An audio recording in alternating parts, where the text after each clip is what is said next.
Happy Street Fighter Friday, everyone. Today we'll be checking out Chun-Li in Street Fighter 6 for the first time since the game's release, per your requests. But also, I'll be talking all about my experiences with Final Fantasy 16, because yesterday was its release day, and I'd like to tell you what I thought. All this and more on today's Level 1 podcast.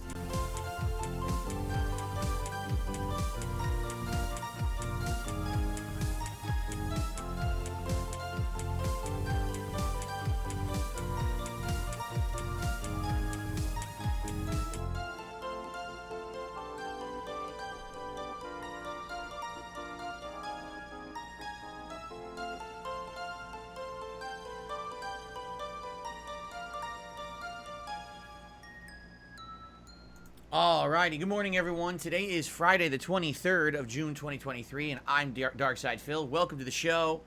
Welcome to the full Street Fighter 6 loadout, as they say, for the podcast this morning. And today indeed is Street Fighter Friday. Something that has been successful over the past couple of weeks is doing an entire day of Street Fighter 6 on Fridays. It used to be Friday night fights where I would just play Street Fighter every single Friday night. But now, since Street Fighter 6 is out, it seems like you guys have really enjoyed my very thorough coverage of the game so far. And so doing an entire day of Street Fighter 6 today seems pretty appropriate. So there we go. 2 streams of Street Fighter 6 excitement today for all of you.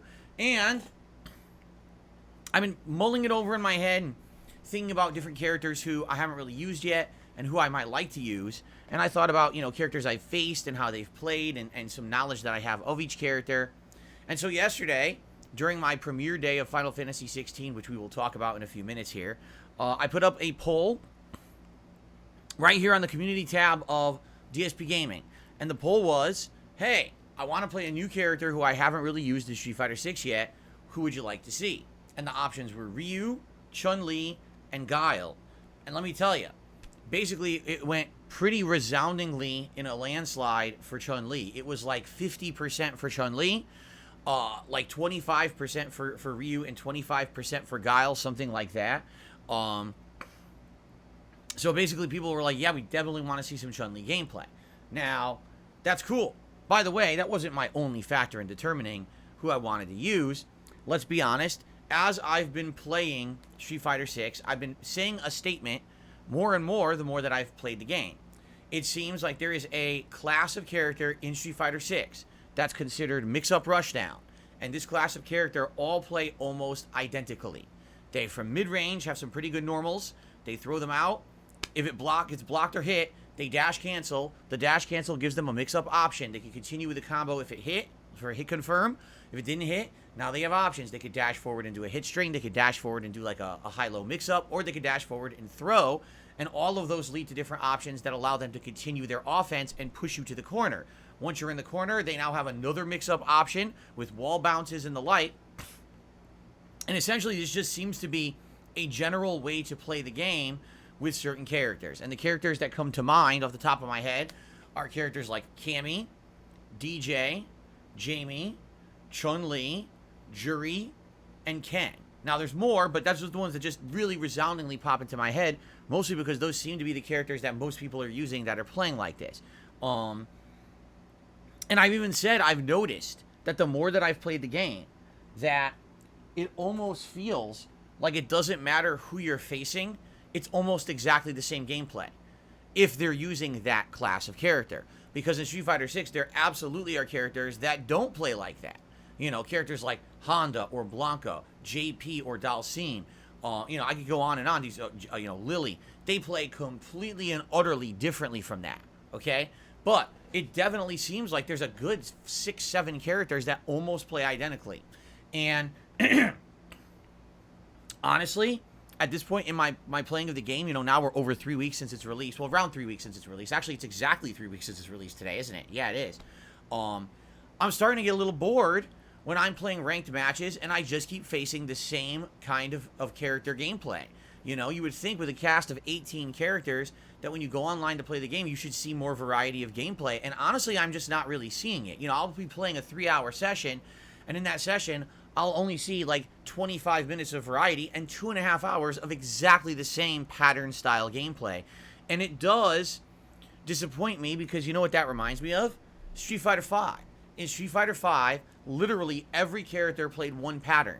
And a lot of the characters almost played the same. And because of that, the game felt very samey, and it didn't feel like there was enough originality to it, and it got kind of boring. That's the point I've kind of arrived at in Street Fighter 6. I don't want to every fight see it be exactly the same.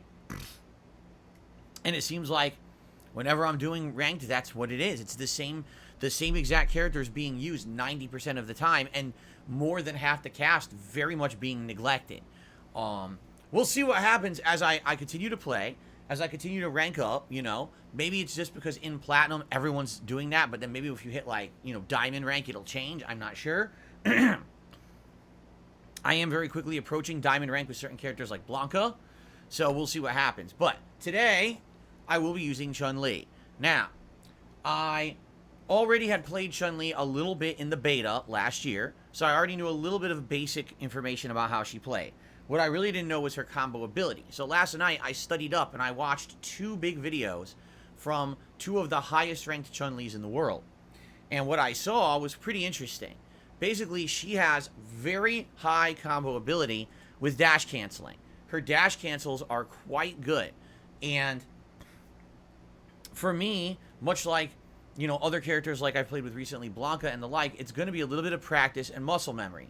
But once I get that dash cancel down, I think I'm going to be pretty good. Because really, there's 3 scenarios you need to know with any character. What do you do from a mid-screen dash cancel perspective? What do you do with a big punish? Like if your enemy just throws out a random Hail Mary and misses, and they're just wide open in front of you. What do you do there? And what do you do when you're in the corner and you're going to get a wall bounce? So those are like the 3 things you need to know with every character. Dash cancel strategy in combo, giant punish combo, and wall bounce combo, right? So once I get those down with Chun-Li, I should be good. And like I said, I saw some interesting things. From mid-screen, her dash cancels are very strong. And because she has a good normals game, it's like her jabs are incredibly good, and her low-medium kick is incredibly good. That if you can get either of those to connect, doesn't even have to hit, just connect. And even if they block it, you can dash cancel and go right into a mix-up hit string. And she has an overhead, which is the flip kick, which is also incredibly good. It's fast in this game, and you can get a combo right off of it as well. Some of the things that I saw that confused me, a lot of people using Chun-Li are using air juggles because she has air juggles just like she always has had.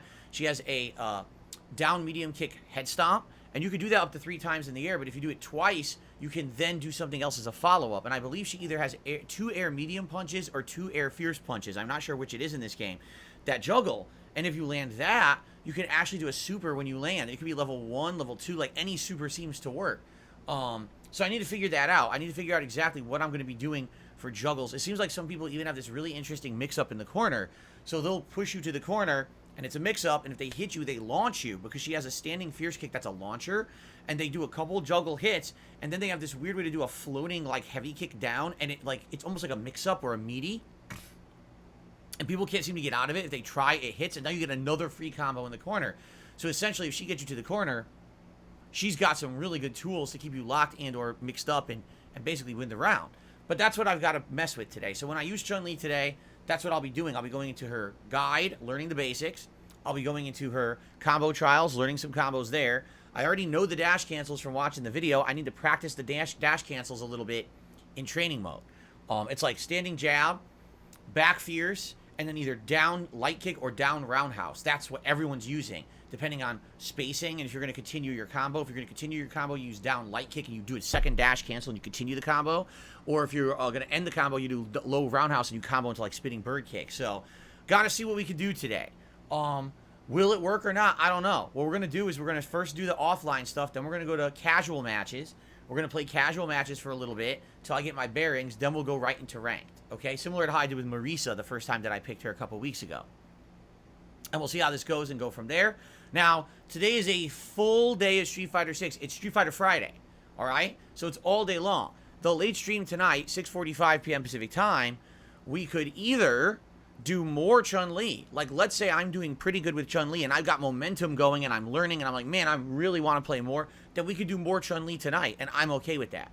But maybe after using Chun-Li for the 3 hours today, we're a little burnt out and maybe want a little bit of variety. Well, then maybe tonight I'll go back to Lily, or maybe I'll try Zangief. Hell, maybe we'll go back to my better characters like Marisa or Blanca. I'm not sure.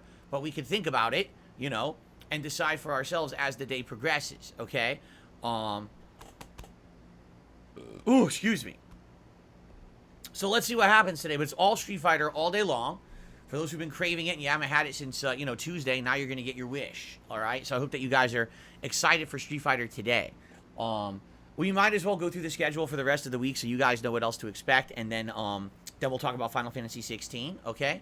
So tomorrow, it's Saturday, and you know what that means. Saturday is React Day. It's DSP versus the internet over on DSP Reacts. So, for those who haven't yet, if you are a member over on that channel, which is youtube.com/@DSPReacts, please post up your videos for tomorrow's React show. The way it works is the channel members nominate videos for me to watch. If they're an Ultra member, meaning the highest level of supporter on that channel, we watch your video guaranteed, okay? If you're a standard member, well, I do a playlist, and it's a randomized order playlist, so everyone has a completely equal chance to have their videos watched because it's shuffled by YouTube. And so if you post up, you must post up by tonight. I'm going to say that again. You absolutely, positively must post up your videos by tonight. There's a lot of people who've been rushing in last minute to post up their videos, and sometimes I get them in and sometimes I don't. You know, at the end of my stream tonight, my late night Street Fighter stream, I'm going to sit down and I'm going to look at what videos have been nominated for the show tomorrow, and I'm going to make the playlist, and that's what stands for the show. So if you haven't yet, please nominate your videos, and hopefully we'll have a great show tomorrow, good variety of stuff of videos, and that's the first stream over on DSP Reacts. Then tomorrow night, it's the continuation of Zelda Tears of the Kingdom. I'm actually excited for this because we've been doing pretty good in Zelda. Recently, we finished the 3rd dungeon, the Goron dungeon. Then we ended up exploring the world, and we got the map that shows all the different tiers, dragon tier locations. We actually unlocked a bunch of towers last time around, and we unlocked a bunch of the dragon tiers, and now what we're doing is we're heading to the southwest portion of the map, which is going to head us down to the Gerudo area, where there's 2 more of the story based memories, and then we're going to do the dungeon and the plot line there and go on from there. So Zelda progress has been great. It's been chill fun. I'm excited for that tomorrow night. Then on Sunday, that's when we're going to be continuing my playthrough of Final Fantasy 16 on the main stream. And then Sunday night will be the continuation of Diablo 4, which also, we've been doing tons of progress. When we played this last week, basically I made huge progress in Act 2. And it looks like we're nearing the end of Act 2, to the point where maybe we'll even start heading into Act 3, depending on how it goes, okay? Monday then will be the next session of Street Fighter 6. Monday night will be Zelda. Tuesday will be Final Fantasy paired with Diablo, and then Wednesday's up in the air. If you guys want more Street Fighter or more Final Fantasy, we could kind of play it by ear. And then same thing on that late stream. It could either be more Zelda or more Diablo based on your feedback. So we'll see. We're kind of leaving Wednesday open because I am here 7 days this week, 6 more streaming days, including today. It's a long streaming week for me, okay? So obviously that's all good variety stuff. Hope it sounds good to you. The next major new releases I'll be covering will be sometime in July. Right now, my streaming schedule is very set. Street Fighter and Final Fantasy alternating on the day streams. Diablo and Zelda alternating on the night streams. That's what I'm focusing on for now. I know that there's other games I haven't played. There's nothing I can do about that. We're doing our best here. We're juggling everything, right? I'm trying to appease everyone, which you can't really do. But, slow and steady and good progress in all the new games, right? So there you go. Now, the next big event coming up is DSP's Digital Summer Party, which is actually coming up on July 2nd, Sunday. Mark your calendars. It's a marathon-style event. We have so much that's going to happen during this event. Seriously. It's basically a week from this Sunday. And just listen to all the stuff we're doing. Okay, first of all, special festivities just for this event. I won't spoil what they are, but there'll be some special things. I'll be drinking during the event, having maybe a little bit of beer, a few shots here or there. If we get a big contribution, I'll probably take a shot live on stream like we did last time. You guys really seem to like that gimmick. Schedule update. We're going to go through the gaming schedule for the entire rest of the year and mark off all the big high-profile new releases and the dates they're coming out. And we're going to work together through interaction on that stream to determine what games I should actually play at release. Notably this year, the months of September, October, and November are going to have tremendous amounts of releases in a short period of time. there is no way I'm going to be able to play them all. So we have to determine what are the big, high-profile games that you guys want to see right away, and what are the ones that maybe you'd like to see long-term, but we could skip at release and play later on, like, say, come late November, December, when the game releases slow down, and there's a lot more opportunity to play catch-up, okay? So, we shall talk about this during that event. It's going to be a large segment. In addition, there's going to be some tier maker special stuff where we're going to be ranking American Fair Food, possibly Street Fighter characters or other stuff. So the tier maker stuff will be excellent. And in addition to that, I'll also be doing some Street Fighter 6 gameplay during the event, just for variety.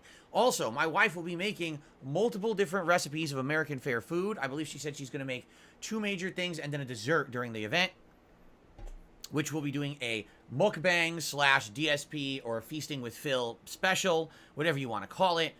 We did this last month for the Fight and Feast, and you guys really seem to like how we broke it up with that different stuff, so we're going to do exactly the same thing this time around. So it's a huge variety marathon event on July 2nd. It's going to cover a ton of topics, a ton of different things. It's going to be very fun and a party-like atmosphere for the beginning of the summer. I hope you guys will join me live if you can, and if not, of course, it'll be available on demand, split up between here and DSP Reacts. We'll have different various segments that'll be pretty interesting, okay?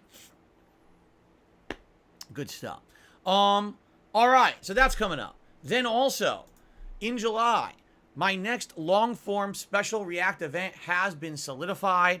June the King has released a documentary on Machinima. I am stoked. This is exactly what I was looking for. I had told you guys I was looking for someone to cover Machinima in a big capacity because I was a part of their partner network for over 6 years. I was one of the holdout YouTubers who stayed with them the longest through their highs and lows. And I have so much to talk about. Let me give you some perspective here.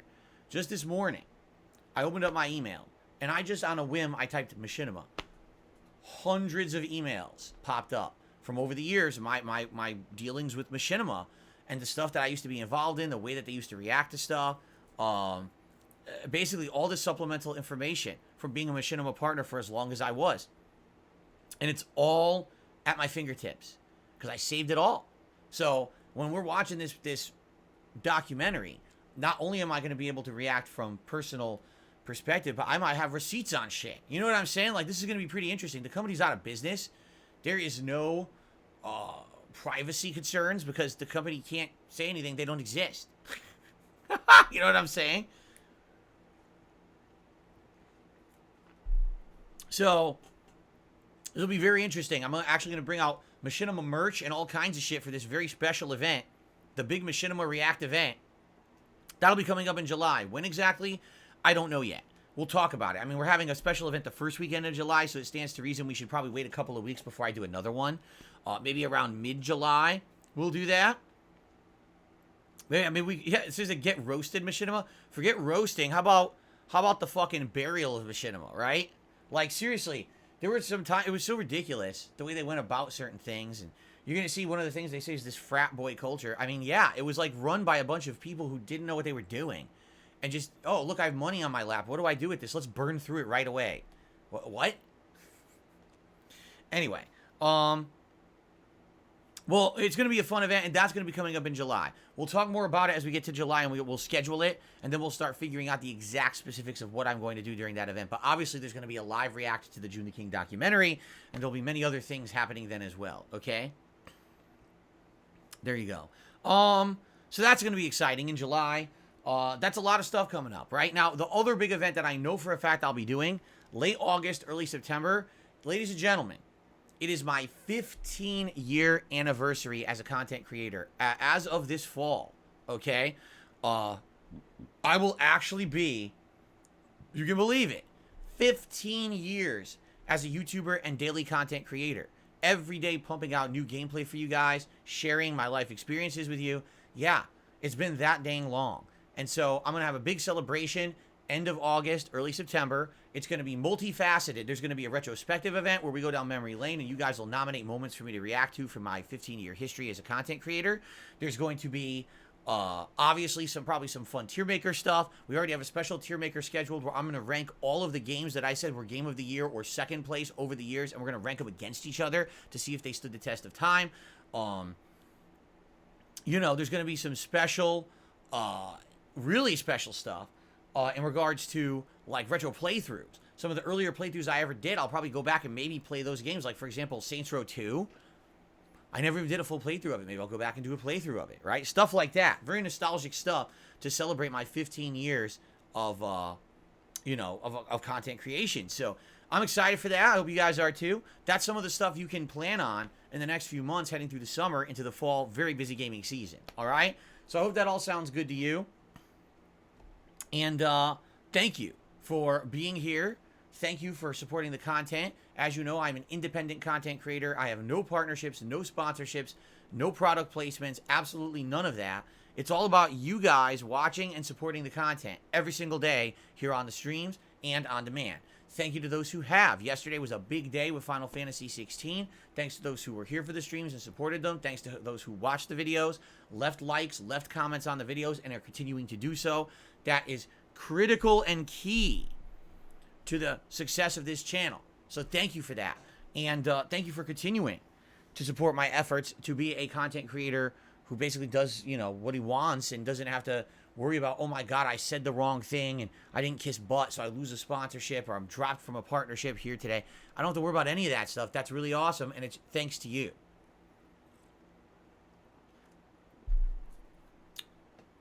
So thank you to anyone who supports the channel in any way, whether it be liking this stream or liking this video on demand, leaving comments on it, or interacting with me on the stream, maybe perhaps going above and beyond, dropping a super chat or a super sticker, right? Or a membership or a gifted membership. And I say that because we usually have really good attendance for Street Fighter. These would be great streams if you were looking to support the channel in general and you wanted to help out your fellow viewer. Gifted memberships are a great way to do that.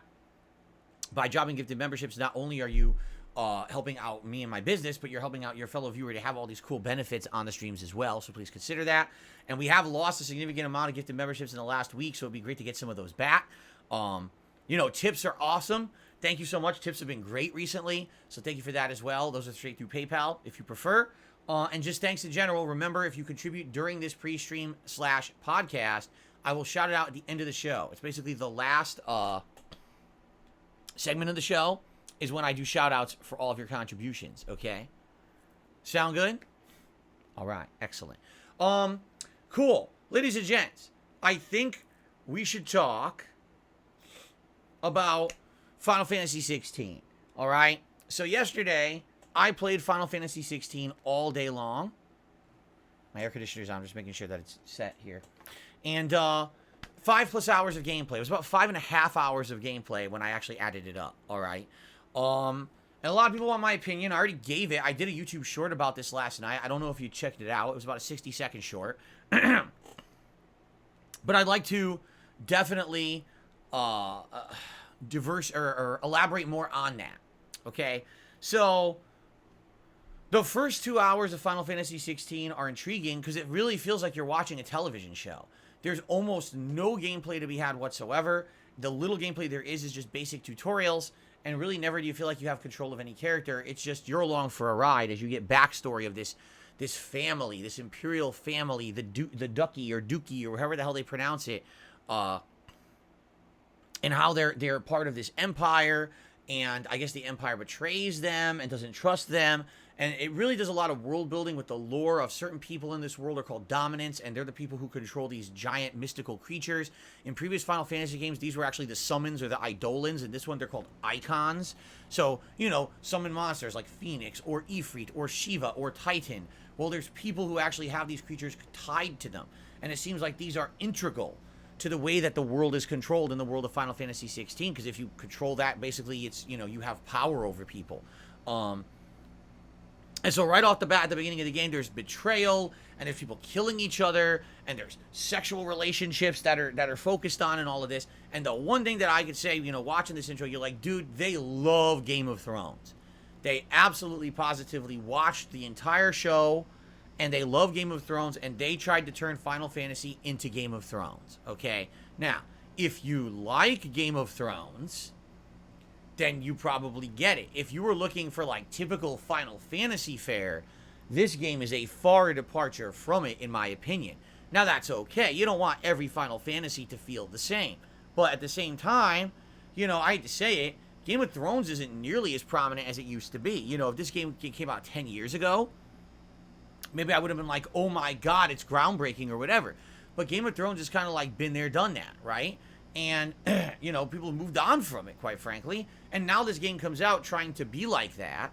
And it's kind of a little confusing. It's kind of like they felt like it took too long for the game to come out or something. You know what I'm saying? Maybe if the Game of Thrones TV show had had a better finale, but everyone knows that everyone hated Season 8's end, right? So, after the initial 2 hours of cutscenes and backstory, you finally get to play the game a bit. And here's what I will say. The gameplay elements so far are interesting and getting better the more I play.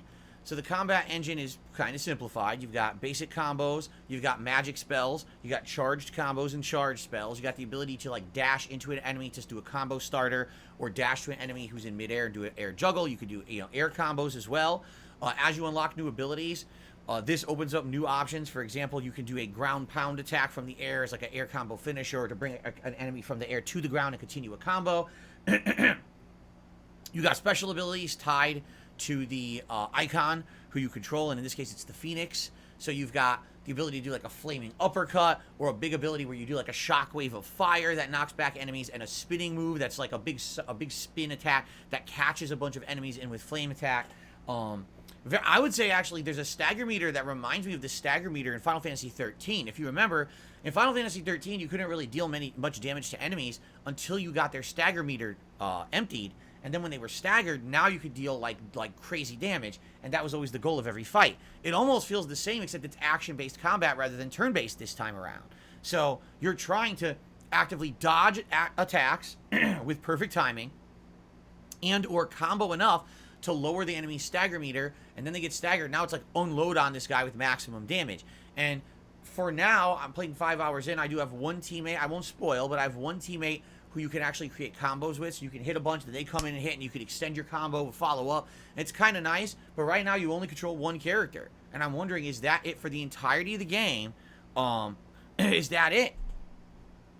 Or will there be any variety later in the game where at some point you don't only control one character? I don't know, right? Like right now you control your one character and one teammate, and that seems to be it. But I don't know if it's ever going to be more varied than that. We're only 5 hours in. I'll tell you this. I like the combat engine, and it seems to be getting even better the more you play. For example, last night, the last thing I did was a 2v1 boss fight. And at first, I'm fighting this boss, and I'm like, man, this is tough. This is going to be chaotic, and I think this is unfair. All right, why? Because when you're fighting two enemies at once, you can't really see what they're doing, especially because it's two bosses. And since you don't know their attack patterns and their attack animations, you can't perfect dodge everything on the first try. So I'm like, dude, I'm definitely going to end up dying this first time, and I'm going to try again, and hopefully I'll know some of their animations. I'll be able to you know, dodge them. So I'm playing, and I'm using a lot of, you know, healing and everything, and I've almost got no healing left. And finally, I actually kill one of them, and I'm like, oh, so now it's down to 1v1.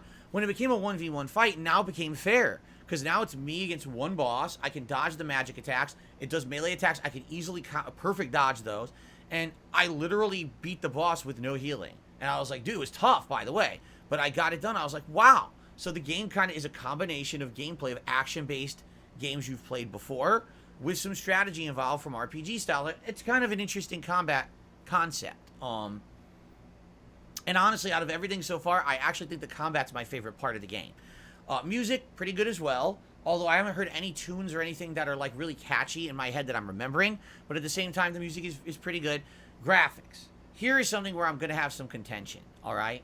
The graphics look great, but the frame rate's not consistent. Now, this is a PS5 exclusive, all right? They spent all their time developing this game to run on PS5. And you're telling me, with all that time developing it just for that console, you can't get your game to run a smooth 60 frames? That's a problem. I'm sorry, that's a problem. The game should be smooth 60, and it's not. It definitely dips a lot, especially in combat. And yeah, sometimes when the frame rate is getting a little choppy, it can be pretty tricky to be able to do counters and things, because it is frustrating to see it dip and then spike and then dip again. I am upset about that. I feel like this game, being a full $70, PS5 exclusive right now, it's a timed exclusive, it should be running 60, and it's not, and that's disappointing. So that is one major gripe I have with the game, is the graphics. They should improve them over time. I would hope they do, but man, that resolution as well as the frame rate fluctuates, and it's very frustrating. The other thing that really annoys me, Okay? I'm all for story. But it really feels like this game is very heavy-handed with the story. I mean, when you're having entire, 10, 15, 20-minute spans of cutscenes with a walk for 10 feet and then another cutscene, right? It's ridiculous. Like, I understand they have a story they want to get out here, but the pacing has to be improved, I hope, over the course of the game. There's just way too much story early on, okay? I do feel like the story is very annoying in that regard. I want story, but I don't want to just sit here and watch a movie. And I feel like yesterday, out of the 5 hours I played, I watched a 3-hour movie, and then I had 2 hours of gameplay. I should have more gameplay than movie. You understand? And I don't feel like that. But I am hoping that it will get better in time. That maybe that was just because of the early setup and everything. They had that much, and now it'll be more of a balance moving forward, I hope.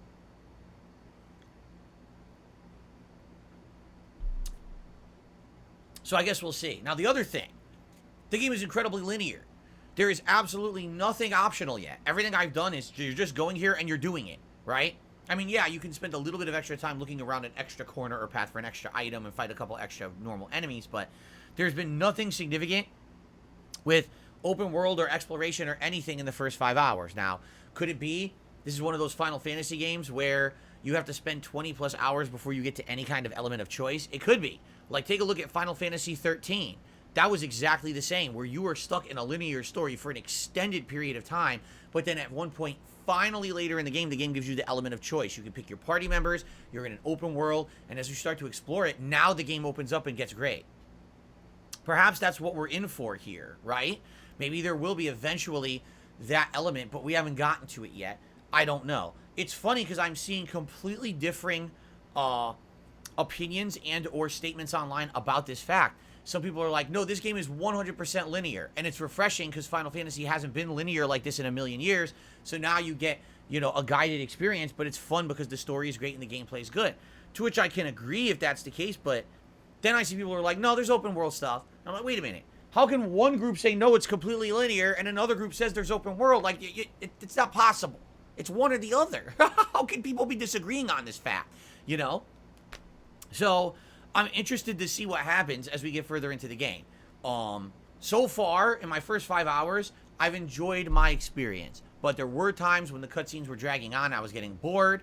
And I do feel a little bit like, because of the linearity of it, it doesn't really feel like it's my game. You know what I'm saying? Like, if you're playing a game that has the element of choice and or, oh, I choose to do some of this, so I'll do it and get some extra stuff, versus, oh, this is just the same guided experience everyone's having. I feel like the only difference right now has been some of the combat. Like, some people probably died in that 2v1 boss fight because it was kind of challenging, To beat that on the first try, I actually feel is pretty challenging. But outside of that, I think everyone else is probably having exactly the same gameplay experience as me. It doesn't make it feel individualized, you know what I'm saying? So, we'll see. So far, I am enjoying it. I did not dislike it. I'm happy I didn't spoil myself on this game because I didn't expect it to be like this, and it is kind of refreshing to play something very different than a standard Final Fantasy experience. But at the very same time, there are some questions I have, Moving forward, will it retain my interest, or is it going to be so cutscene heavy, right? And I will say this one final thing. Now, this is my pet peeve. You guys can completely disagree on this point, and that is perfectly fine, but I want to get this off my chest, all right? When they announced that this would be the first mature-rated Final Fantasy game, a lot of people said, well, I don't understand why. Well, now we know why. Right in the first few hours, there's excessive gore and or brutal murders right in front of you, and there's sexual content, sexual scenes, right? We haven't had stuff like that in Final Fantasy before. So, again, I get it. They're going for the Game of Thrones idea. But you have to understand that in a game like a fantasy game, less can be more. So I'll give you a perfect example. There's a female character who's basically supposed to be a manipulator. She sleeps with guys, she gets them to do what she wants, and because of that, a lot of, like, it's actually the plot is like one of the characters in your party interacts with her and says, you didn't used to be like that. You used to be a good person. I trained you to use your powers, but now you're using everything in your ability for bad. Basically, you're manipulating everyone around you. What happened to you? What changed you to be such a horrible person? It's part of the plot. I get it. But here's the difference. I could have just been told that she's like that. I didn't have to see it. There's literally like a 3+ minute cutscene of her in bed with the king, and literally nothing happens during the cutscene. Nothing. It doesn't add anything. It's like they wanted to have the Game of Thrones sex scene in the game, so they had to have it. You understand? Like, here it is. But what is this adding to the game? Literally nothing. You could have just said it was happening, or it could have been alluded to, or there could have been a side conversation about it instead of actually having the whole scene. It's almost like they're trying to cater to an audience that wants the adult content, right? Ooh, I want to see the side boob in the scene. I want to see, instead of just saying, okay, the Duke was injured or murdered, they have to show brutal blood exploding and guts shooting out, and it's like, listen, there's an audience for that. There is. But I don't know if it's the Final Fantasy audience. You know what I'm saying? Like, it feels like they're definitely trying to cater to people who like the over-the-top excess of adult content. Now, the thing is funny about it is there's no nudity in this game. There's not. So the entire scene in the bedroom is fucking stupid because all it shows is, oh, an arm is blocking the guy's balls and crotch, and oh, look, the camera angle just happens to only shoot from here up and you can't see anything below. What the hell is the point? Seriously, it's like, it's bad in that regard. It really is. It's stupid. Like, why is this in the game? It's like they're trying too hard to be edgy. You know what I'm saying? Now, that's my pet peeve. You can disagree, and that's fine. Maybe it doesn't bother you at all. For me, I've played all the Final Fantasies, and at this point, it's like, dude, why is this in the game? It just doesn't need it. It doesn't add anything to have this shit in it, besides we're trying to be different and edgy, guys. Come on, look, we really did it this time. We went all the way. No, you didn't. No, you didn't. When there's a fucking bedpost blocking the guy's testicles so I don't see them, you didn't go all the way. You know what I'm saying? Like, it's pretty stupid.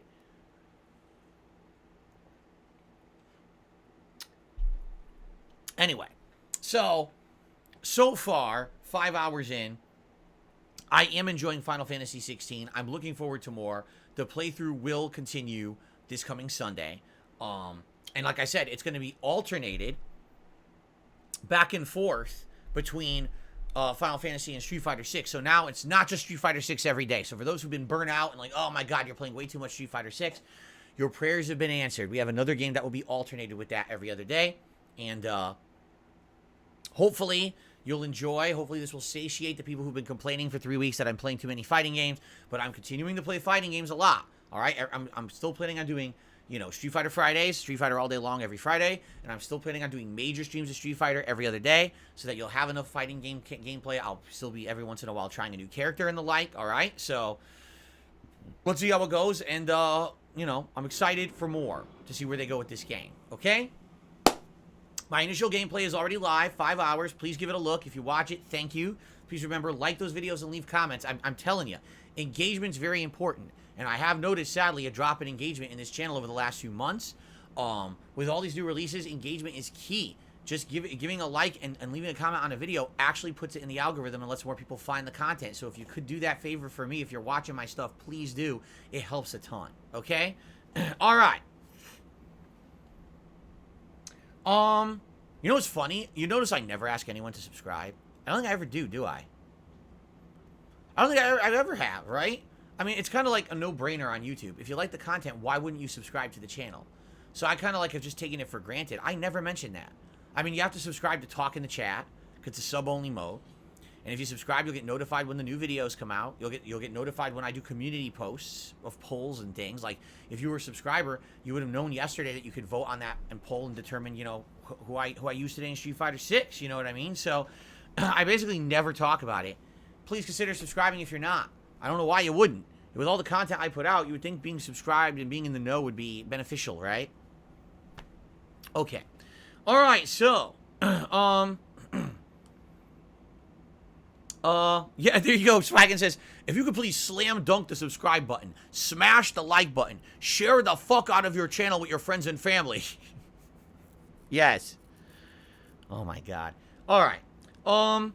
So outside of everything else that I just talked about, Street Fighter 6 as well as Final Fantasy 16, there is something that I have to talk about in regards to previous stuff that happened this week in Street Fighter 6, which we haven't gotten around to yet, so I'd actually like to discuss it this morning. If you remember, back on Tuesday, we had what I called the Blanca Festival. Do you guys remember Blanca Festival? So here's what happened during the Blanca Festival. I played 3 hours of just Blanca, okay?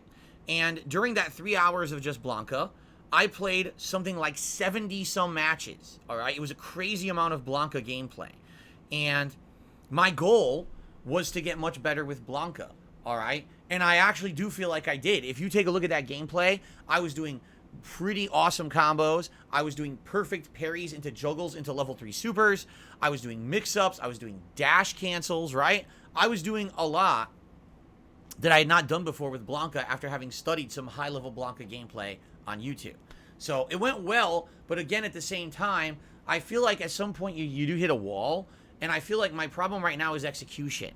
Like, there were big opportunities where I had matches entirely won with Blanca, and then I would drop the combo, drop the move, and it would drive me absolutely bonkers.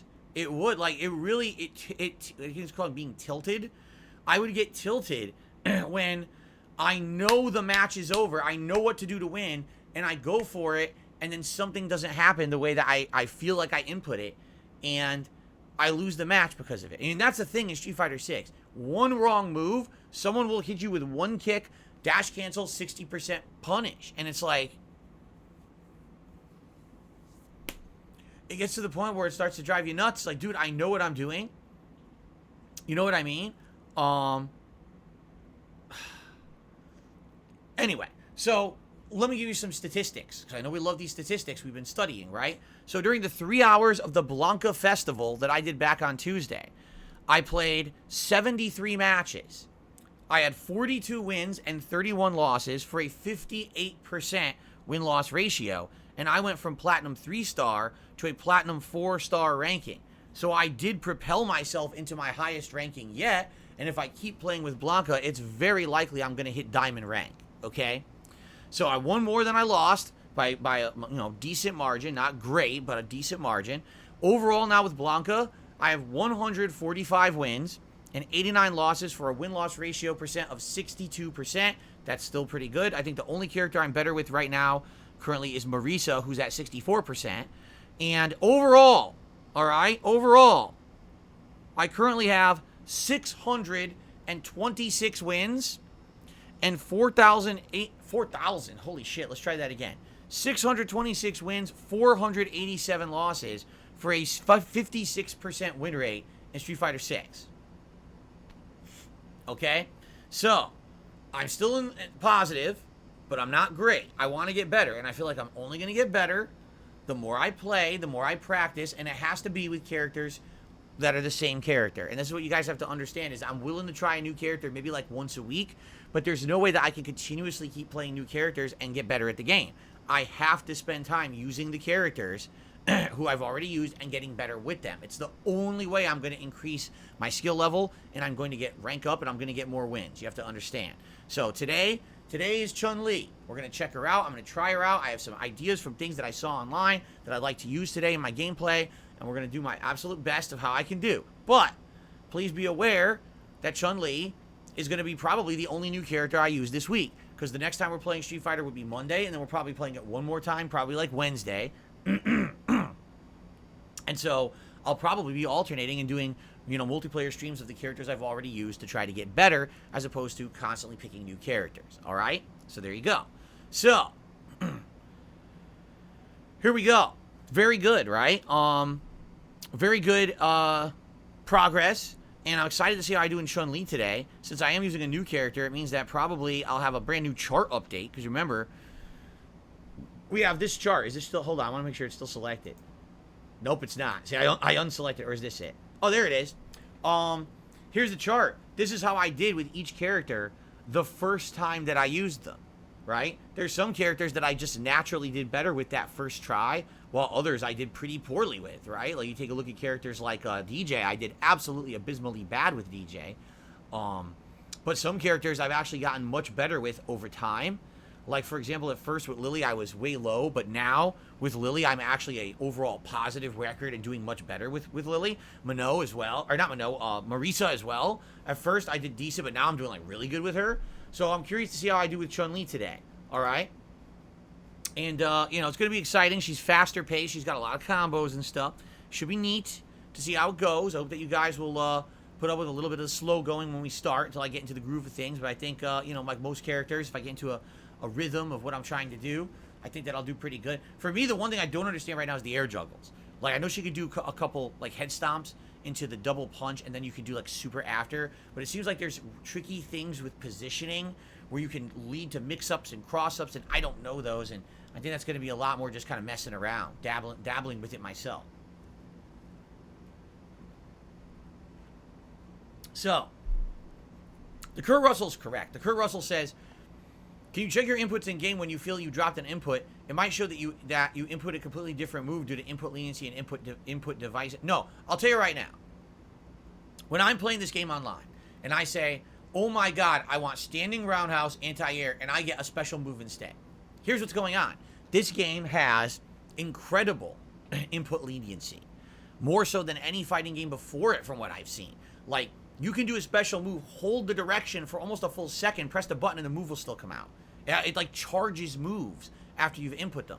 So there's definitely situations where I know what I need to do, but because I'm not used to a game having such incredible input leniency, I'm accidentally storing moves, and I'm doing the wrong move. So perfect example. I've got Blanca, and maybe I'm buffering his rolling ball, which is half circle back and kick. Someone jumps at me. Oh, I want anti-air standing heavy kick. Well, I've already buffered the move. Now, I didn't press a button, but the game stored the move. So now when I press roundhouse to get the flip that's anti-air, I'm going to get the roll instead. What I need to program my brain to do is that at any time I'm going to do something on reaction, I have to release my input. So instead of holding the joystick, like, oh, I did half circle, and I'm still holding it, and then I press roundhouse, I have to release the joystick, let it go to a neutral state, then press the button. That's going to take a long time to get used to. You didn't have to do that in Street Fighter. It was never like that before. But this game has incredible amount of lax inputs. So because of that, I am accidentally getting the wrong stuff a lot. So when you hear me say, oh, it dropped my input, or I didn't mean to do that, that's probably what's happening. It's not necessarily the game completely dropped the button input, but it gave me the wrong one because it was storing something else that I didn't mean to do. Now, that's on me to learn the new engine. Understand, that's not me saying, oh, this game is terrible and the controls are broken. I'm saying this is a big change for Street Fighter, and for me in particular. I skipped Street Fighter V, so I'm from an era where it wasn't like that, right? Now I need to get adjusted to this. And what's hilarious is Inspector Gadgets, I didn't hear that from anyone else. Well, you're banned because literally the entire community has been talking about it. There have been giant threads and social media discussions about it. You're an idiot and you can get fucked and get off my stream because you're an asshole. So, yeah, so, you know, it's going to be tough. And Kurt Russell, I appreciate you sharing that with me because you're right. This is me. It's on me. I want you to understand something. Again, I've been playing Street Fighter 6 now for 3 weeks. In the 3 weeks I've been playing this game constantly, okay? Probably I've had 10 really bad matches online, right? Like really laggy, really annoying, bad connection matches. Outside of that, in general, the vast majority of experience I've had with Street Fighter 6 has been positive. It's been good connections. It's been fun gameplay. It's not on the game. The thing is, this game has a tremendous amount of new gameplay mechanics. Anything involving the drive meter. Drive impact, countering the drive impact, drive reversal, drive cancel, parrying, perfect parrying. Like, all these things are new elements to the game that must be learned. Then you've got the new input windows, the lax input windows, the storing of special moves. You've got so much in this game that's brand new. And it's going to take me a long time. I hope you understand that I'm definitely not in a situation here where I'm blaming the game. This is on me for being out of the competitive Street Fighter community for so very long, right? And I hope you understand that. So please, I hope you're being patient with me and you understand I'm not hating on the game at all, you know? This is why I'm not doing as well as I would like. This is why I'm getting so tilted and frustrated at sometimes when I know that I could win a match. I know exactly what I need to do. I just can't do it. I'm trying it and it doesn't work. And I'm like, oh my God, it is so frustrating when you know you have a match won and you can't execute on it. Here, you take the joystick and fucking do the inputs. I'll tell you what to do so we win the match, right? Like, geez. But that's what I mean. It's going to get better the more I play. And ultimately, if I don't give up, if I stick with this, I think that I'll get to a point where I'm doing really consistently well. But we got to get there. We're not there yet, especially, again, look at all the characters that I've used. Seriously, look at all the characters that I have used and compare this with most people who've played this game in the last 3 weeks. Most people probably focused on 2-3 characters tops, if that. Look at me, right? I'm trying them all. I'm trying everything here. Today, we're actually doing the first faster rush-down mix-up character of the cast that I'm actually giving a shot, and we're going to see how that goes, right? So, let's see how it goes, and we'll go from there, my friends. Okay? Okay. Cool. All right, so that's that. Outside of that, now let's do shout-outs. Let's do some shout-outs. We'll get those out of the way, and then we'll get to Q&A if we have time, and then we'll jump into Chun-Li today. All right? Cool. Here we go. So let's start off today with RaffleBozo11 with our first super chat of the day, and he says, "Good afternoon, Phil. Hope all is well." Thank you to RaffleBozo for the super chat. It's good to have you here. And the Milkman also did a super chat. Well, thank you to the Milkman.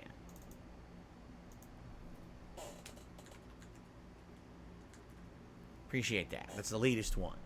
All right. Now we move on to tips. And we start off today with a series of overnight tips. Our first overnight tip is $29.99. I'll give you guys one guess on who it is. Of course, we all know it is the great Game Trekker, who wants the $20 tip animation, which is why he does $29.99. But I'm going to go ahead and give him the benefit of the doubt and count it as 30. Thank you, Game Trekker. Okay. So let's see what Game Trekker has to say today. He says, Chun-Li, huh? Well, good luck with her. She looks complicated in Street Fighter 6, but at least she has a proper reversal. That's right. It's down, down, and kick. It's the anti-air. It's the up kicks. Also, see if you can keep in mind she has an air throw and air super. I did see people implementing the air throw. That is something that I'm not good at because usually in Street Fighter, the characters who I use didn't have one. And even if they did, I usually didn't use it. For example, Vega in Super Turbo is rare that he has the air throw. Most people don't. But I almost never used it at all. So I never really think air throw. In this game, I have to start thinking air throw. I think that's going to be beneficial to me to use the air throw. And also the air super. That's right. She has air Kikoken. So you can actually do like 2 juggle punches in the air into air. Or not Kikoken, Kikosho. Yeah, she could do like 2 juggle punches right into air super. So, there you go. You know, I wonder how much chance there is at this point that you'll find another character in Street Fighter 6 you gel with as well as Blanca. You were doing some pretty hype shit with him in your last session. Yeah, particularly something that I was fishing for. Oh, he's talking about it right now. The perfect parry into max damage punish on Honda Headbutt was certainly a highlight. That's what I was looking for. I saw someone you doing Blanca Honda, and if you perfect parry Honda's Headbutt, you could do a great combo. It's standing roundhouse, standing fierce, dash cancel, standing roundhouse, standing fierce. And then if you have more meter, you can keep doing that over and over. And you end it with the up juggle out of the crouch into level 3 super. And it does giant damage. It's a great punish on a headbutt. I was waiting for that, and I actually got it. I was so hyped when I got it. This is Blanca-chan in general also makes for some great moments. People thought Blanca was already super obnoxious to fight in previous Street Fighter games. Well, now he can call an assist. Exactly. I mean, really where Blanca-chan excels is tossing it out on the screen and making your enemy forget it's there, right? Because ultimately what you're trying to do is you're trying to bait them into feeling safe, and then all of a sudden they get hit by Blanca-chan, and now you've got an opportunity for a follow-up that they weren't planning on. And the thing is, Blanca-chan, when it hits you, stuns you for a second. So if you're like a super or whatever, you could do it. So, yeah, Blanca-chan, I feel, will be very effective with certain setups, but that's the catch, is what are the safe setups? In the corner, I know one. But outside of that, I haven't really found many other safe setups. If you're going to do it, usually you leave yourself open. So I'd have to really figure out, you know, what are the best strategies with Blanca-chan. And I don't think I'm going to know that until I play a lot more. Now, an interesting point. Game Trekker says, I wonder if you're going to get as good with anyone else. You know, it really depends on if a character clicks with me. And again, you know, if I get to a point where I feel like I'm feeling comfortable and I want to continue to play that character, maybe I can execute with them. I don't know. Chun-Li looks good, but Chun-Li has a lot of high combo ability, and you need to do a lot of dash cancels. So we're going to see how it goes as I play her for the first time today. I know what to do, but can I execute? Like, I've seen great strategies. Can I execute on said strategies? That is the real question here today, and that's what we're going to find out. Okay. I received a second tip a $20 tip. Also from Game Tracker. So thank you, Game Tracker, for a second tip. And with this second tip, we're actually at $50 of tips already. And I really appreciate that, Game Tracker. So thank you so much for that.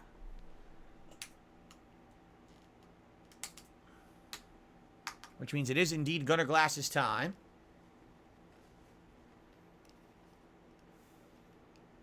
Chun-Li's forward medium kick is really good. Is it? The kick that a lot of people are using online is the hop kick, which I think is forward heavy kick, where she jumps and does the kick and it's over low attacks. So I think people fishing for a low attack, if you can counter hit after that, you could do a combo with like the jab or low medium. I have to try it. Okay.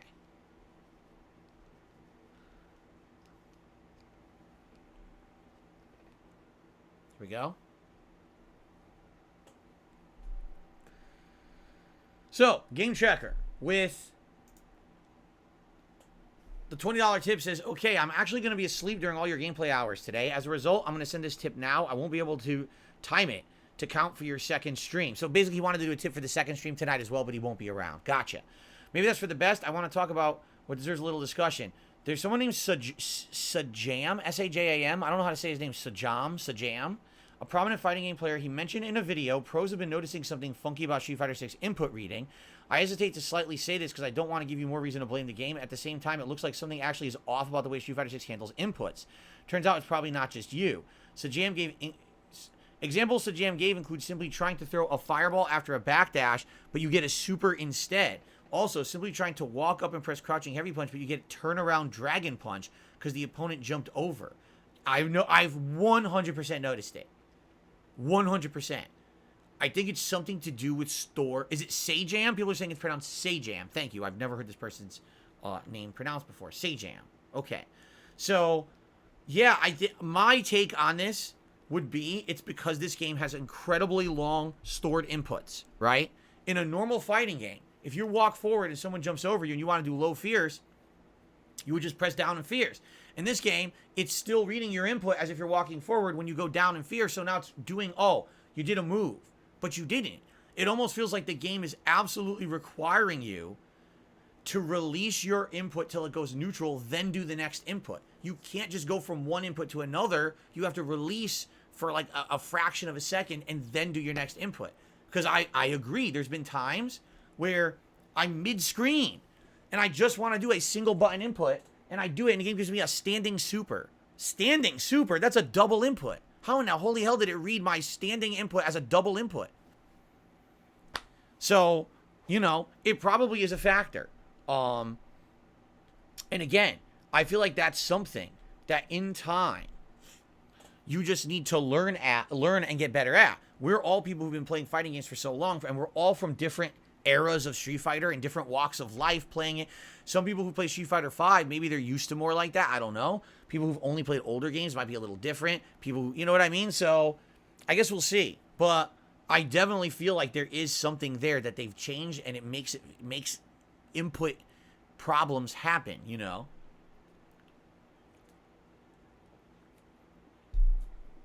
Thank you, Game Tracker, for your support this morning. I really appreciate it. Okay. Continuing on.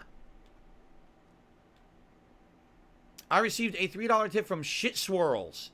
I remember you were playing God of War. There were sex scenes, and since you've gotten married, things have changed. Whenever there's a sex scene or nudity, you cringe, then you go on a rant about it. Okay, the difference here is that I'm older. It has nothing to do with being married. It has to be with I'm older, and I don't look for that crap in video games anymore. Do you understand? Like, when you're younger, and you're more immature, you get more pleasure out of that stuff, right? Oh, it's risque. It's adult. Oh, it feels so good. I don't look for that stuff in a video game. You know what I'm saying? Like, if you have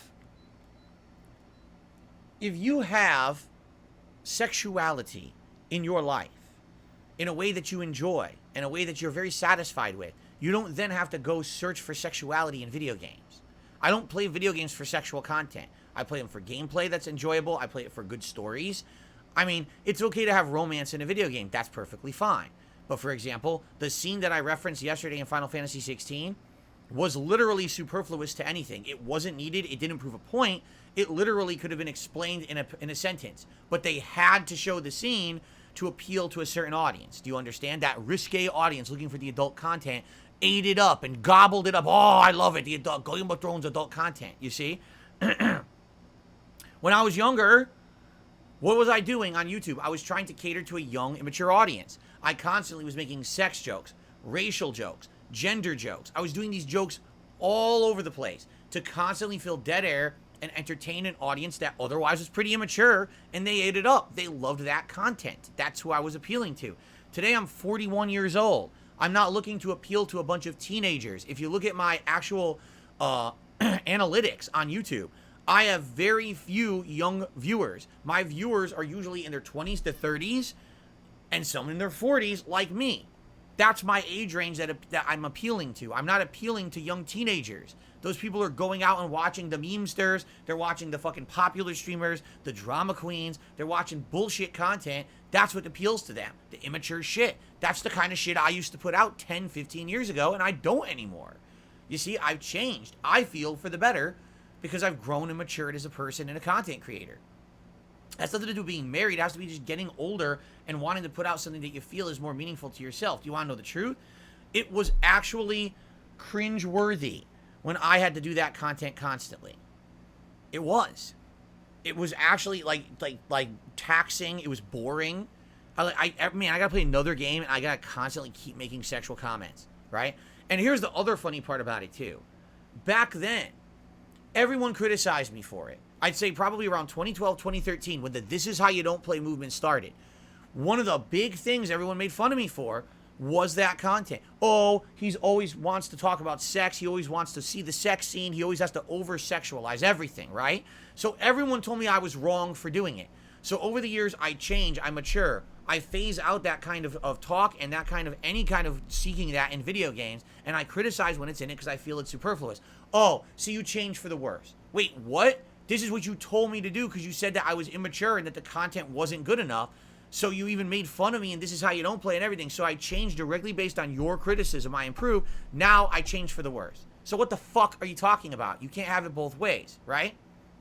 That's the truth, is that the internet wasn't in it to basically say to me, all right, that they weren't in it to say that your content is immature, improved. They were just saying we don't like you and your content no matter what you do. That's really what it was. That's the difference between constructive criticism and toxic criticism. Please improve for the better. We just don't, it's never going to be good enough. That's two different things, you understand? And that's what I've gone through, is basically being told no matter what I do and how I improve, it's never good enough. So guess what? I'm going to put out content that I like. All right? So yeah, if I see that shit in a game and I think it's stupid and it's unnecessary, I'm going to call it out. There was no reason to have that scene in Final Fantasy 16. It literally added nothing. And it was laughably cringeworthy because, again, here they go with their editing. Oh, look, the arm is blocking the nipple. The fucking bedpost is blocking the dick. It's like, what is this stupid shit? Like, I feel like I'm fucking watching something from 20 years ago that's like a fucking National Lampoon or fucking Naked Gun movie or something. You know what I mean? Like, what am I watching? It's so dumb.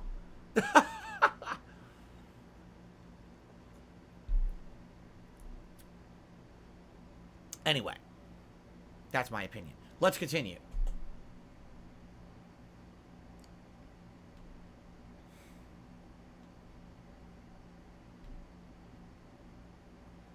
I got a dollar tip. Why didn't I react to the Nintendo Direct? Well, because I wasn't here. Wednesday was my day off. How can I react to something when I'm not here? It's my day off, my scheduled day off. I did talk about the Nintendo Direct in big detail on yesterday's Level 1 podcast. If you give it a look, it was a giant segment of the show because Nintendo had a huge Direct with tons of great announcements that I all covered in depth. So go watch yesterday's podcast and you'll get all my opinions on that. But I'm not going to do a live react when I'm not even here, right? There you go. Spawn Killer has done a super chat and says, I wish Street Fighter 6 had Fei Long, Balrog, Sagat, and Seth. They got rid of Street Fighter 4 characters. Who was your favorite Street Fighter 4 characters? Hakan. I think overall Hakan was my favorite because he was the biggest oddball. He didn't really fit into any category. I mean, he was kind of a grappler, but he had some other unique moves that before they changed him, by the way, because they did change Hakan in the original Super Street Fighter 2. I feel like I liked his Super Street Fighter 4. I liked his build. He was the underdog character, but he was winnable. He could win with that character. But sadly, they changed him, And in my opinion, they made him feel shittier in the future versions of the game. But you're right. They took out Street Fighter 4 and most of the Street Fighter 5 characters as well. There's a couple, but for the most part, yeah, they've removed quite a lot of characters, right? From Street Fighter 6. But, you know, I'm sure they're going to be adding them back as DLC. Let's be honest here, right? Okay, so we've now covered all shout-outs up to now. Thanks to everyone who's contributed so far. If anyone has a question they'd like to toss my way, please tag me in the chat. And I'll do a little bit of Q&A with you guys before we move on to Chun-Li gameplay. Excuse me. No Sleep Real Vibe says, in Street Fighter 4, wasn't Oni a tougher version of Akuma? Oni did not play like Akuma. No, Oni was a unique character they added. I honestly don't even know what the lore of the character was, because at that point, I wasn't in the Street Fighter 4, and I wasn't really following it. But I guess he was supposed to be some kind of a demon incarnate based on the Dark Hado power. But he didn't play like Akuma. No, he was different. He definitely had different moves and cross-ups and different weird things. Jade says, I'd love to see old school or new Chun. We're going to do... I like the classic Chun. And if you saw, I bought the classic outfit for Chun-Li, and the color scheme's great. Like, there's a bunch of different colors you could use with her. So I'm going to be going classic Chun with some interesting color schemes today. Tito Man says, I hope your day's going good. Final Fantasy 16, I am enjoying it. Sounds good. I'm glad you're enjoying the game. Greetings to you, Grape Pimp. Met91 says, do you think I would survive a trap in the Saw series if I was put to the test? No, because they're not real. You can't survive something that's not real. Lunchmeat says you should practice counter drive impacting. I mean, you're right. That is one of my biggest flaws right now, is that people tend to do drive impact. And really, I think this is really my biggest flaw. And I think Big Papa Phil has called me out on it several times. Says, you're a very offensive player.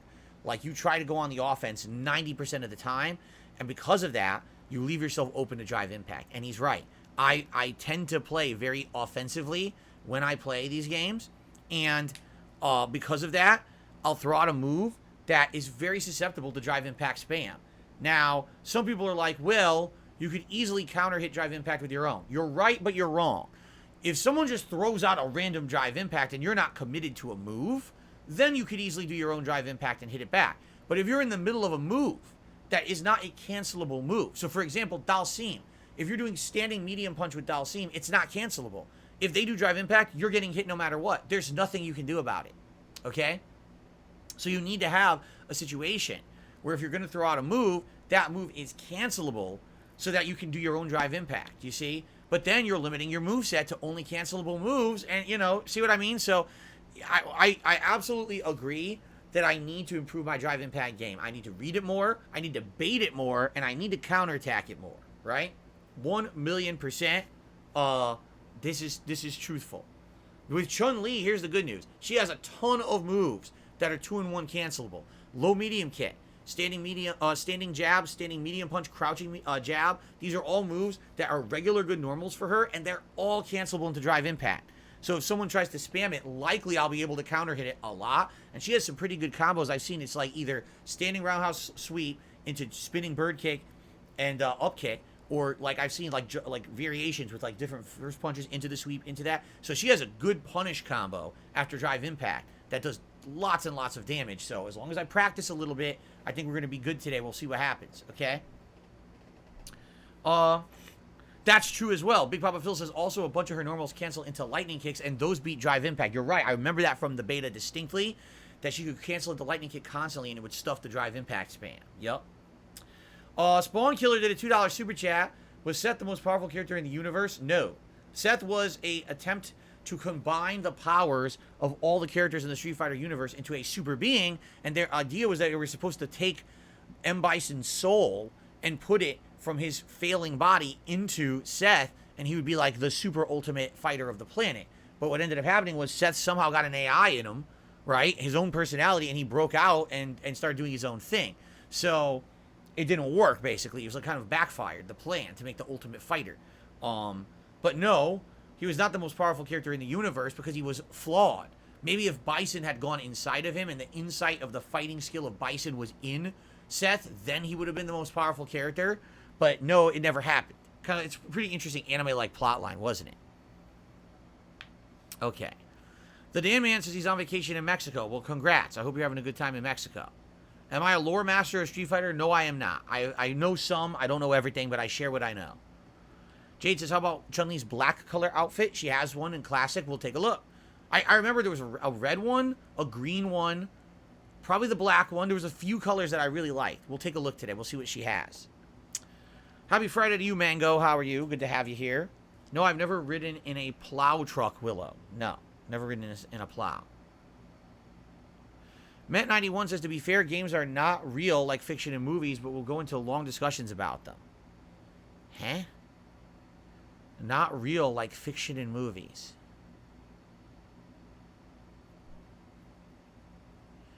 All right, that statement just threw me for a loop.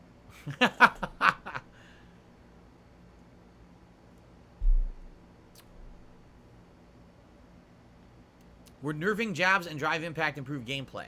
I feel drive impact should be made more risk reward. Right now, drive impact is so easy to spam because it has so little drive meter use. I feel like drive impact should have a much more use of your drive meter. That's it. Because then if they could only do it 2 to 3 times per round rather than drive impact, drive impact, drive impact, drive impact, spam, spam, spam, that's stupid. I think it's too much. So I would like it to use more drive meter. Outside of that, it's more of an execution thing with me reacting to it. It's not necessarily that it's broken. It's that I'm not used to it.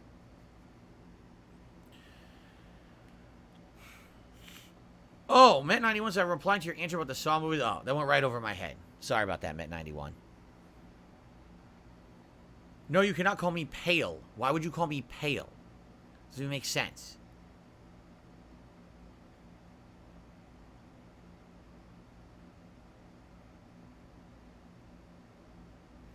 You see, Raincoat, and this is where online play gets tricky. He says, no one at high levels in Street Fighter 6 are spamming drive impact because it's easily punished. You're right. So what happens? You're not used to drive impact. So then what happens? You play someone who's not high level, and they spam it, and they hit you. Because you weren't ready, because you're not used to reacting to it anymore. You see? That's the trickiness about Street Fighter. Why do you think? You could be playing Street Fighter at a very high level, you go online, you play a scrub, and the scrub just mashes reversal, completely unsafe a million times, and it hits you every fucking time. Because you're not expecting them to do that. It's completely dumb gameplay. It's unsafe. It's stupid. It should never work. But because you're not used to them doing the dumb Hail Mary move, it hits you every time. It's a factor. It is. It's a factor in online play. In tournament play, likely these idiots are not going to keep mashing like that, right? There you go. Let's see here. I received a $2 tip.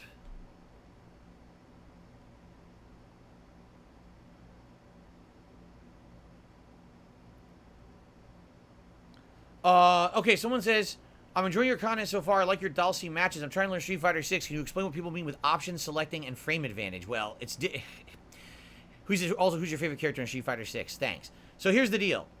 It's different depending on different situations and characters. In general, an option select means you're inputting something that's beneficial to you, depending on the situation, no matter what. So let's say you do an input, and in one case, if the enemy does one thing, it'll hit. In another case, it'll throw. Like, no matter what, it's advantageous to you. It's a situation where all the options are good, and basically it's kind of a, it's a selection based on what advantage is happening in the game or what's going down in the game, okay?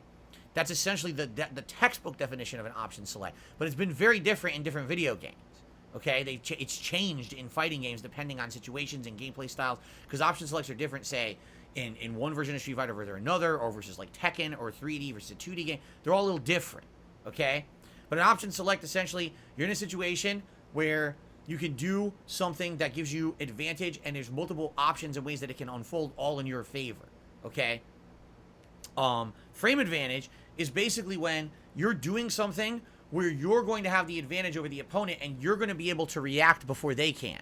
So let's say, for example, this is just an example. Your character has a medium punch. You walk up and you do medium punch, and the enemy blocks it. If you have frame advantage over them, it basically means that you're going to recover, and you're going to be able to do a second attack before they can counterattack after the punch had hit. You see what I mean? So that's the advantage, because you have the frames are in your advantage. While they're still stuck in a block stun animation. They can't react to it. You see? So that's what, again, in general, that's what it means. But again, these are generalized terms. There's ways you can apply frame advantage to different situations that it means something slightly different. But I'm just giving you the overall general terms, okay? Someone says, oh, there's frame advantage. It basically means that move is better than the other move because it's going to recover faster, and you'll be able to either combo after it or do things after it while the other person will not be able to. They'll be stuck, you see? Okay.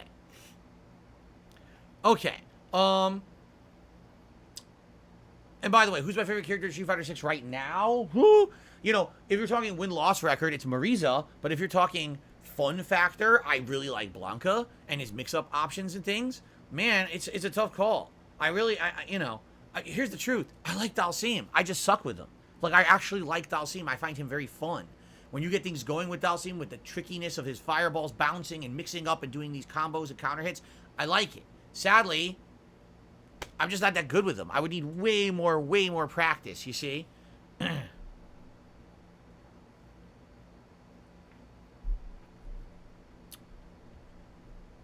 Okay.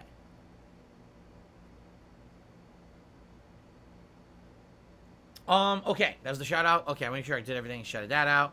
Okay.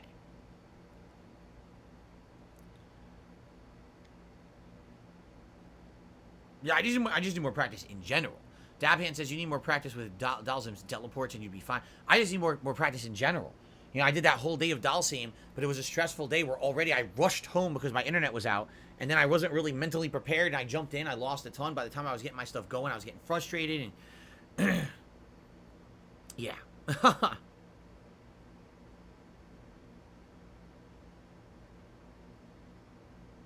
All right. Any other last-minute questions or anything before we adjourn the podcast for today? Anyone?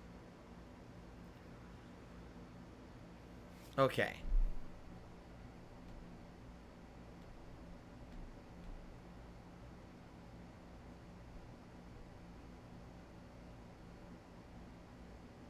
Oh, Big Papa Phil says, did my tip not come through? No. I can check it, but I did not see a tip come through here.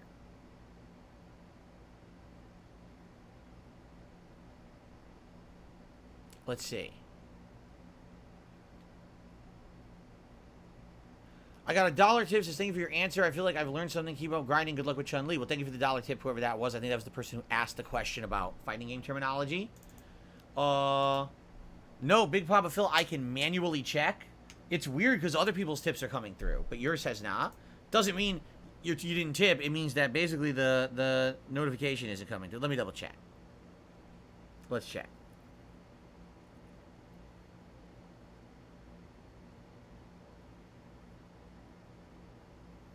There's those 2 tips there. Yeah, here it is. The notification never came through. But it looks like all the others did. Okay. All right, let's give you a shout out. So please tell me if it doesn't come through. Weird. So, yes, Big Papa Phil with a 666 tip. Let's get that up on the leaderboard.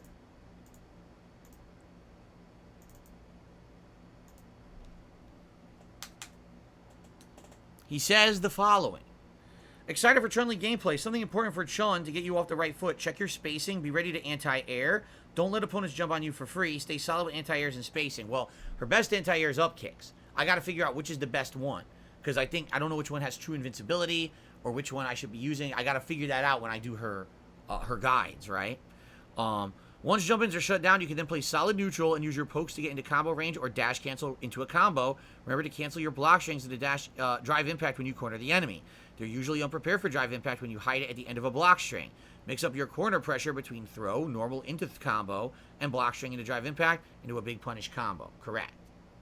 All makes sense. Thank you, Big Papa Phil. I shall do my best.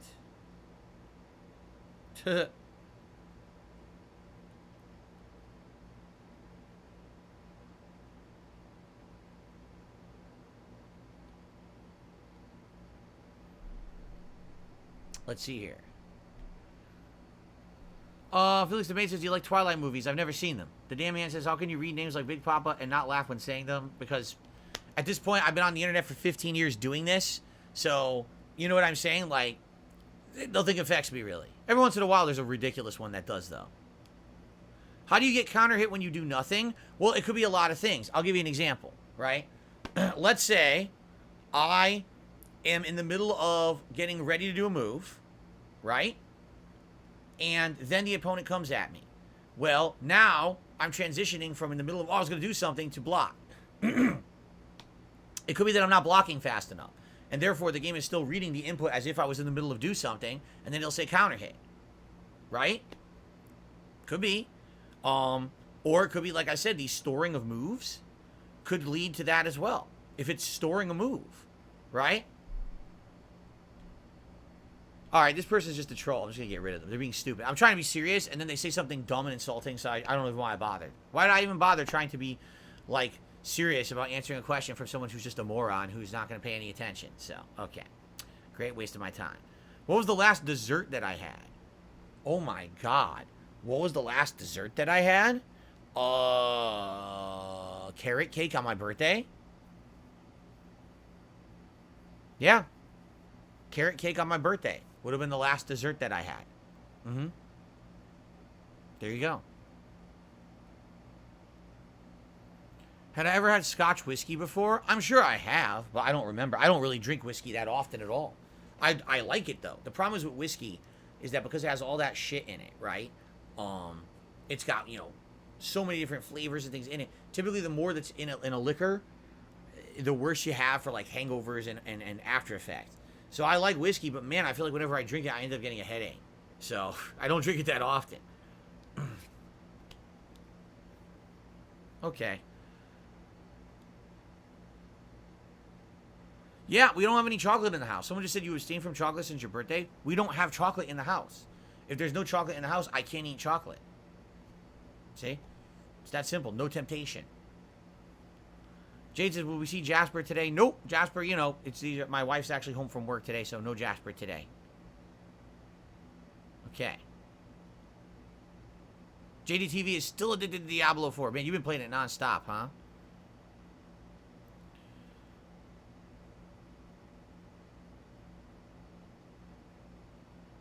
Okay. Wow. Aaron, awesome. He says, I used to watch you back in the day when you played Assassin's Creed 2. I was still in middle school. Now I'm grown with a kid. Good to see you doing your thing. Awesome. 15 years is a long time. When we do my anniversary event come August, September, it's going to be something interesting and special. I wonder how many people will come back just to kind of, you know, reminisce on the old times, right? It'd be pretty neat, I feel. All right, guys. So here's the deal. Thank you for watching the Level 1 Podcast. Great show today. Good topics covered. Hope you enjoyed it. Jumping into Chun-Li today. I hope you enjoyed the gameplay. Thank you, for, as always, for chilling and supporting. And I shall return soon with more excellent stuff to talk about. But in the meantime, be safe, have fun. See you tomorrow.